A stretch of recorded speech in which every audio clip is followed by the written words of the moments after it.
Telangana special సర్వపిండిని ఎలా తయారు చేసుకోవాలో చూసేద్దాం. దీనికోసం ముందుగా బియ్యపిండిని తీసుకోవాలి. బియ్యపిండి అనేది కొలత ఏమి ఉండదండి, మన ఇష్టం. ఇందులోనే ఒక ఉల్లిగడ్డ సన్నగా కట్ చేసి వేసుకోవాలి. అలాగే ఒక గంట సేపు నానబెట్టిన ఒక 50 గ్రాముల శనగపప్పు వేసుకోవాలి.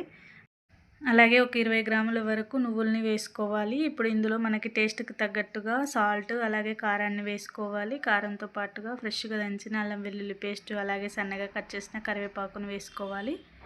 ఇలా వేసుకున్న తర్వాత వాటర్ పోసుకుంటూ మనము కారపూస పిండికి ఎలా కలుపుకుంటామో అలా కలుపుకోవాలి.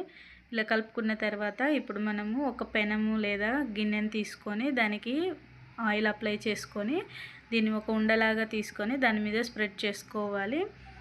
ఇలా స్ప్రెడ్ చేసుకొని దానిపైన హోల్స్ లాగా పెట్టుకోవాలి. ఇప్పుడు స్టవ్ ఆన్ చేసుకొని స్టవ్ని సిమ్లో పెట్టుకొని మనము ఉడికించుకోవాలి. స్టవ్ని హైలో పెడితే ఏమవుతుందంటే అది మాడిపోయి లోపల పచ్చిగా ఉంటుంది. కాబట్టి సిమ్లోనే మనము దీన్ని చేసుకోవాలి.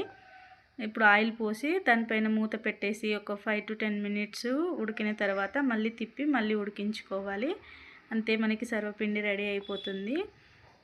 అయితే దీన్ని కొన్ని ఏరియాల్లో సర్వపిండి, కొన్ని ఏరియాల్లో తపాల చెక్క, కొన్ని ఏరియాల్లో గిన్నెప్ప అంటారు. మా ఏరియాలో అయితే తపాల చెక్క అంటాము. మీరేమంటారో కామెంట్ చేయండి.